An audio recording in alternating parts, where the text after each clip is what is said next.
এখন আমরা আছি লিঙ্গরাজ টেম্পলের সামনে। লিঙ্গরাজ টেম্পল হচ্ছে ভুবনেশ্বরের একটি প্রাচীন আর একটা বিখ্যাত মন্দির।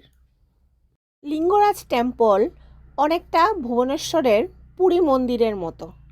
লিঙ্গরাজ টেম্পলে আছে শিব ঠাকুরের একটা শিবলিঙ্গ, আরও অনেক কিছু, কিন্তু ভিতরে ক্যামেরা অ্যালাউ নেই, তাই তোমাদেরকে দেখাতে পারিনি। এখন সকালবেলায় প্রায় 8টা সাড়ে 8টা বাজে। এখনই প্রচুর ভিড়। ভুবনেশ্বরের সব মন্দিরেই কিন্তু পান্ডা আছে। তুমি যেখানেই পুজো দিতে যাবে সেখানেই কিন্তু পান্ডা থাকবে, আর তোমার একটা এক্সট্রা পেমেন্ট করতে হবে।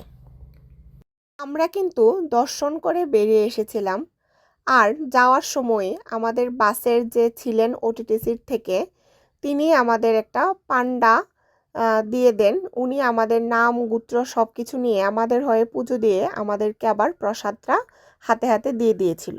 এর থেকে নিয়েছিল 100 টাকা।